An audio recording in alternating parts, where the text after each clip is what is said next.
Hi guys, today's June 13th. I'm coming on here. I want to do a video, obviously. I have to tell you, I was going to do a TikTok on this, but instead I figured it would be more of a blessing to tell you. So today my daughter woke up and she's been having trouble breathing. And she needed a refill on her hydrocodones. And so, because she's 16, by law, you can only get 3 days at a time. You have to call and then all that. So I was like, okay, well, I was talking to him and I said, is it normal for her to have trouble breathing still? And like her almost passing out from the pain. Like she turned pale, like her lips were white. Everything about her was white. So we was changing her bandages and everything. And it takes me an hour because I have, I got to tell you this. So I have to bathe her, dress her, pull her pants up and down when she goes to the bathroom. I have to help get her teeth done. I have to I have to wash her, get her in and out, take her cast on and off. I have to help position her. I have to put her on the ice machine. I have to get her pillow situation. I gotta feed her. Like she don't have mobility of her hand. Sorry, I'm getting emotional because this has been one wham doozy of a daggone day. So and they said, no, it's not normal. So you need to come in. You need to take her to the ER, the same place that she had her surgery. So I was like, great, that's over an hour and 10-minute drive, and it's off of the highway, I-65. And if anybody knows, I-65 goes all over the United States, and it is very, very busy and very prone to accidents. It almost seems like the people who don't know how to drive on it more than any other road. And so I have been, I was on my way to take her, and I got 7 miles out of town. I said, do you smell that? One thing, I might not be able to see very well, but my nose, I can smell things that people can't. And I don't know how, but I'm right 100% of the time. When I smell something, I'm right. And I said, I'm smelling gas. I said, something's wrong with the car. And my husband just changed the O2 sensor in it last night. So I was like, okay. So I'm going. And it started just, I can't explain what it did. It just acted weird. And I watched the RPMs. It was like revving too high. So I was like, okay, maybe it's the throttle body or something. So I was like, all right. So I kept going. Well, then when I got out to my turn to get me, because there's only there's 2 roads to get me out to 65. I was 3 miles away from 65, and I got to a stop sign, and the car was going hesitating so bad. And I'm like, oh, no. And it was just rolling smoke. All right. So I'm like, okay, God, what do I do? And I went to stop, and it stopped so abruptly. My traction control hit my, what is that? The check engine light was going like this. Okay, so I was like, okay, something's definitely up, and it's rolling smoke, and it smells like gas. So I pulled over in the grass. I was at the 4-way, and I'm talking about this road is never this busy.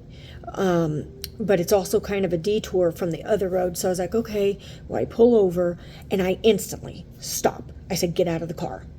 I mean, it was my instinct, because my husband's vehicle about a year ago with my son in there caught fire and like exploded. There was nothing left. If they didn't get out, they would have been dead. Praise God, they are alive today.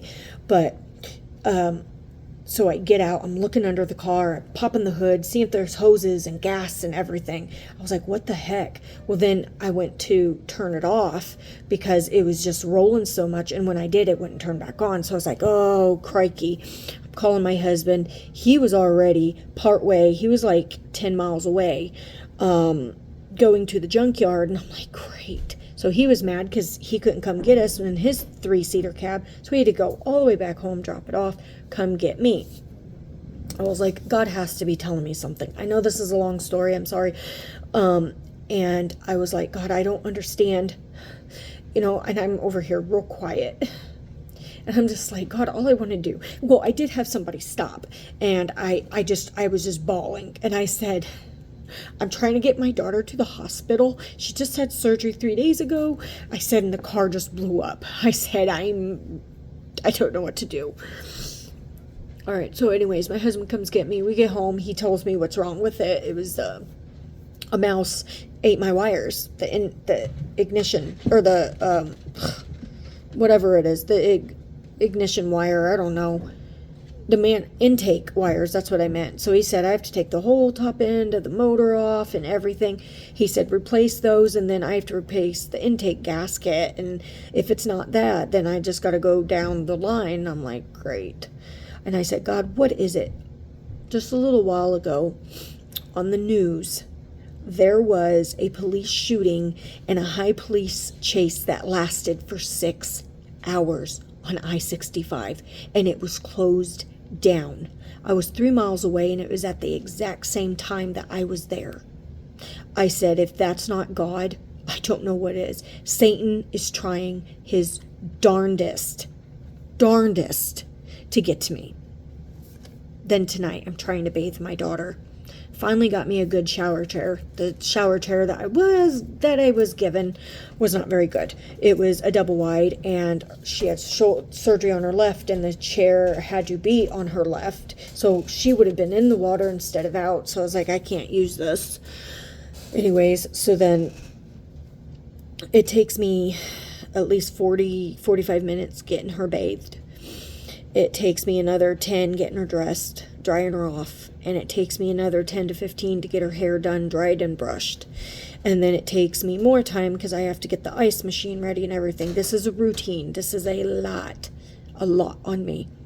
So I'm like, okay, I'm in the middle of bathing her. Guess what happens? My whole entire shower head busted. The whole thing busted. I have to buy a new one now. So I literally just have this little thing sticking out with a bunch of water. I had to cut it short. So I'm like, Satan, what more you got at me? What more? So then I'm like, all right, God, all this news keeps flooding in. And I'm just like, I'm at my wit's end because Satan is trying his hardest to take me out. And I literally feel like I'm Job. But I also feel like, in a way, this might be God's prayer or answer to my prayer, because I asked God, and you know how I have my prayer board.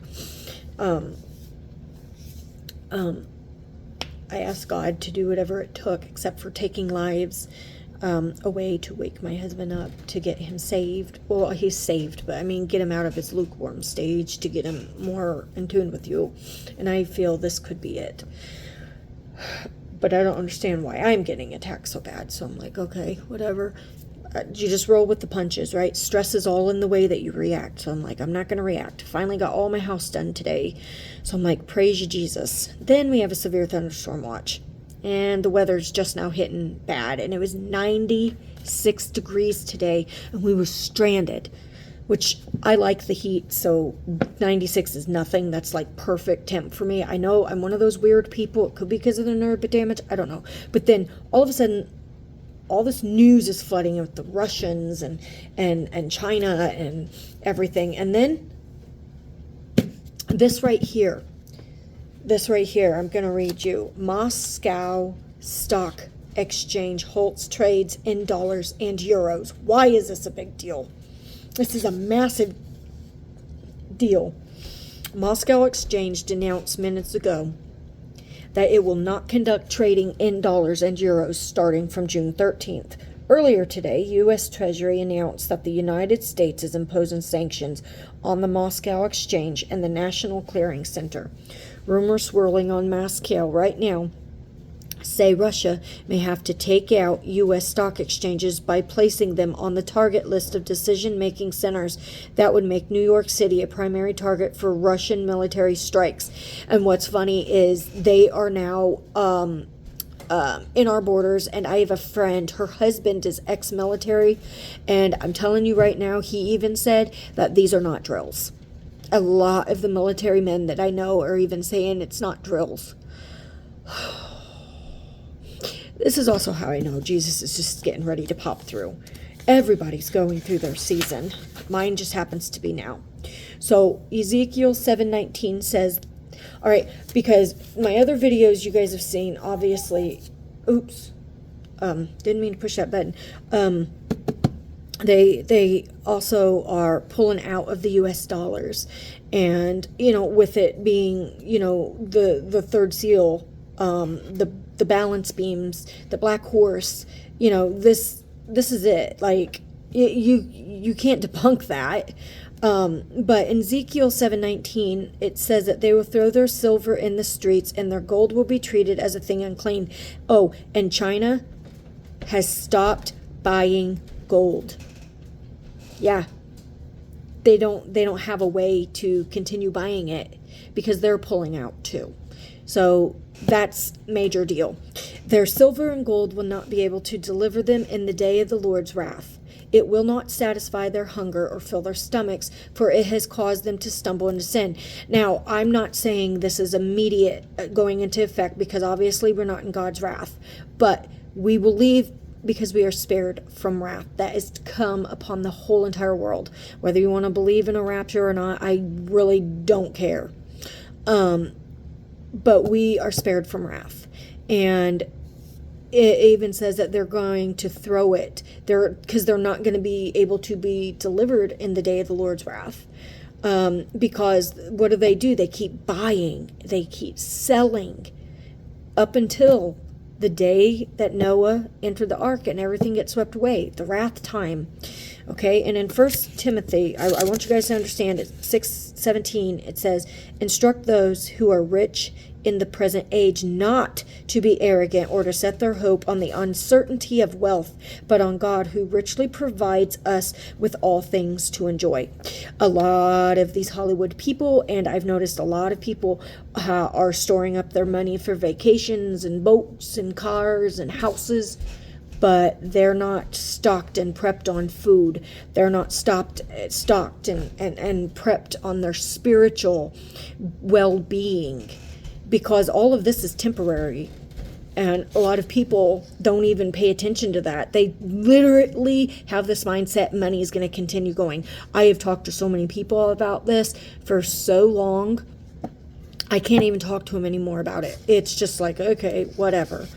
And then whoever loves money never has enough. Ecclesiastes 5:10. All right. It is God who gives you the ability to produce wealth. He gives you your talents. He gives man the skill set, because this world was built by man. I'm sorry, women. I'm not trying to make a sexist point about this. Okay, my point is, if it was not for man, buildings wouldn't get brought. Try building.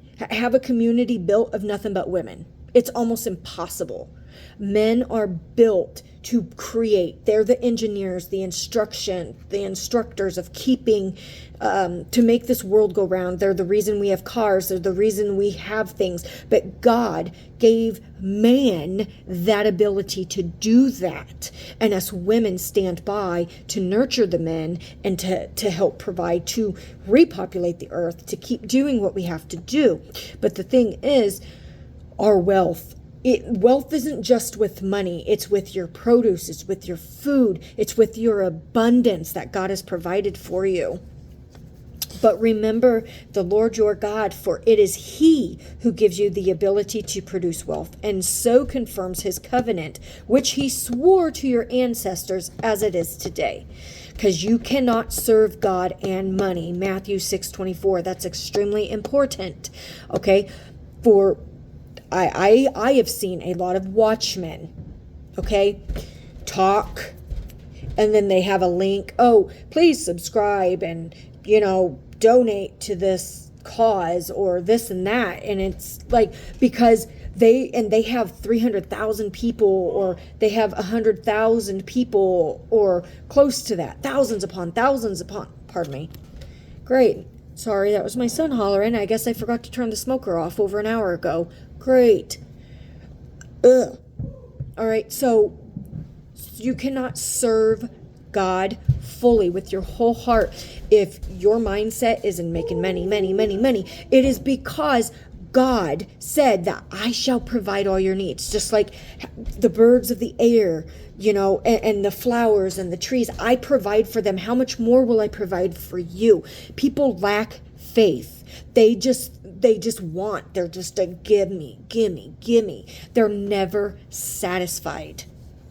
Don't be greedy for money, 1 Peter 5:2. Be shepherds of God's flock that is under your care, serving as overseers, not because you must, but because you are willing. As God wants you to be, not greedy for money, but eager to serve. Whoever is greedy troubles his household. Proverbs 15:27. This is a lot of marriages that fail is because of money. They lack what they have in Christ Jesus. One thing I can honestly say with my marriage, why it's worked, September 23rd, actually, of this year, we'll be married for 17 years. We've been, in August 2nd, it'll be 19 years we've been together. So what made us work is we never let money come between us. If we don't have money, we don't have money.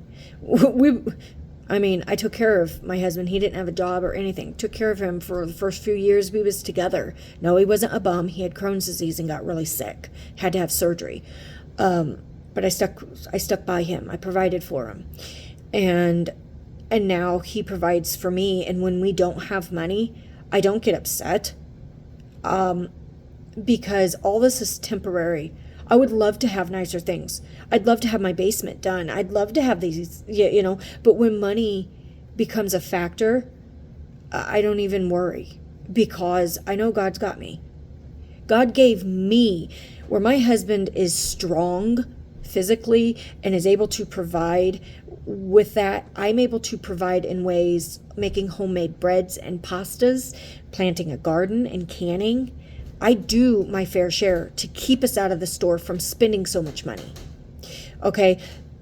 That's just, anyways, that's what I wanted to tell you. And if you owe people money, okay, and I have people that owe us money that refuse to pay us, it is pay what you owe to others, James 5:4-6. Look, the wages you failed to pay the workers who mowed your fields are crying out against you. The cries of the harvesters have reached the ears of the Lord Almighty. You have lived on earth in luxury and self-indulgence. You have fattened yourselves in the day of slaughter. You have condemned and murdered the innocent one who was not opposing you. Now, I'm not saying that they have turned around and killed, but this is also dealing with, Russia and all these other countries that, I'm just going to bomb you. We're just going to do this because what they are doing, like that, don't want to pay you back. It's because they want to bless themselves. They don't care. They're so selfish in their own ways. They don't see where they're hurting you as long as it benefits them. That's why a lot of people, I don't have to pay that credit card. Jesus is coming back. I don't have to pay my rent. Jesus is coming back. They can't kick me out. There's a 6-month law. There's a squatter's law. Well, guess what? You're going against God's word. You're not honoring him. Okay? And a wise man thinks ahead. Proverbs 13:16. A wise man thinks ahead. A fool doesn't, and even brags about it. That is what's wrong with this society. Even a lot of self-proclaiming Christians, you're seeing them go on these voyages and everything, but you don't see them. Stop preaching about the return of Christ. Stop all this doom and gloom. Well, guess what? We plan ahead because God showed us. It is very wise to take what money that you have and provide. Okay, instead of buying a camper or something, let's just like me and my husband, we had an offer on a camper. It was only $800 a pop-up, and I wanted it. I wanted it so bad. We financially do not have the money. Not gonna lie, we do not have the extra splurging like that. My husband said we have a 3-room tent. Does us fine. We've had it for 3 years. Never had a problem.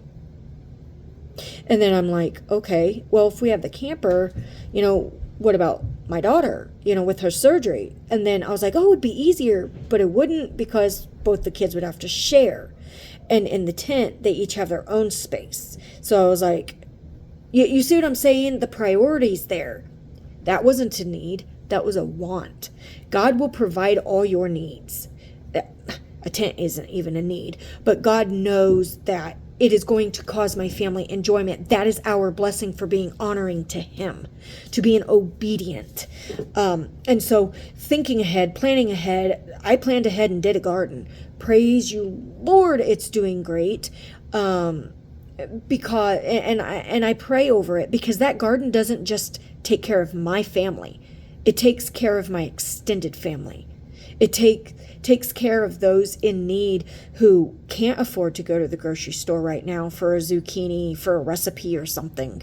I got you. You know, that's the type of person I am, though. But not every Christian thinks like that. Not every Christian thinks to prepare, because they literally have this mindset of we are not going to go through that. And right there is foolishness. I would much rather be wise and be prepped up. Okay, Pharaoh, for instance, with Joseph, he had that dream of the 7 cows and the 7 fat cows, 7 skinny cows. It was the 7 years of famine and the 7 years of plenty. He was told to prepare. Imagine if he didn't prepare for those 7 years of famine. Do you think that Pharaoh or Joseph would ever have thought that they would have to go through that? No, but they did. And because of their obedience, God blessed them with more than enough to be able to bless Joseph's family. Okay? So that is my point. And there's a there was 22 points I wanted to tell you, but I'm not going to. I'm just going to tell you Russian warships, okay, are in the Havana port carrying Mach 9 Zircon missile, which could hit Miami within 2 minutes, and they've already made a warning, and now they have shut down beaches. There is tide warnings, and in Chicago, guys, like I'm 2 hours away from there, from the Indiana Dunes and the Michigan border, they said the waves are getting to 9 foot. And I'm sure that some of you understand exactly what warning I'm talking about. I can't remember what it's called. It's not a tidal wave warning. It was a funky name. But we being surrounded with everything and these storms and stuff, it's just going crazy. And then I had a off the wall dream this morning. I'm not going to go through it all, but basically I had a choice to choose my old house or this one again. And I wanted my old house. And as I was going down, chose it was like a nurse's office that was in front of me. And there's a big bay window, but yet it wasn't a window at the same sense. I could see outside, and I'm looking, and I said, guys, there's a tornado forming. There's a tornado. I see the supercell. That's what I said. I said, I see the supercell forming. I can see it plain as day. And they said, where? I said, look. And I watched it come down, and I'm over here trying to record it. And I said, you guys need to seek safety. They just sat at their desks like it was no biggie. So I was like, okay. So I went in the basement, and the whole time, instead of the wooden steps that I have behind me like that, it was like it was sedimentary rock. It was like layered, like it was down. It was like I was going through waterfall rocks. And the whole time it was all children's books that were scattered absolutely everywhere. And then I get to the bottom, and I'm looking, and I look up, and I watch this waterfall just start trickling down, and then I woke up. The thing that I got was this was going to be a storm headed towards me, towards my child. That something major was going to happen to us today, and I didn't process that until afterwards. And 2, there's a major storm coming, period. And it's going to be catastrophic. People are not even paying attention. They legit don't care. And until it goes to take them away, until they physically go through it, they're not going to understand. And that is how, during the Great Tribulation period, the timing of Jacob's trouble, this is why there's going to be such a great revival, is because of all these things. People are going to give their lives to Christ more than we've ever seen in our lifetime. And, and many are going to have to die for their faith. Why would you want to do that when you have a choice now to just go with us? You don't have to get beheaded right now. You don't have to worry, for your faith. Now, obviously, our financial system's getting ready to get cut down, which is going to hurt a lot of people, especially those on oxygen and those on different machines and things like that. So, anyways, I made this video long. I apologize. Thank you so much for praying. Tomorrow, my daughter starts physical therapy, and then it's 2 to 3 days a week after that, and they have her scheduled all the way till August. I'm like, great. And also my boss, everybody's financially hurting to the point that I will know I'm losing $500 a month on my job, but I can't afford to not do the job. So I give all this to God, and if me being stripped of everything gets me to become more humble, then so be it. I'd rather be stripped of everything and be humble than to sit there and be greedy and have stocked up on nothing and get left behind for the worst time ever, or even be judged like a prosperity preacher is going to be judged. I'm good. So I'm sorry if I haven't got back to people. I've been so preoccupied with everything. I don't know when I'm going to have a chance to do another video, but continue to keep me and my family in prayers, guys. I love you guys. I'll be seeing you guys soon. God bless.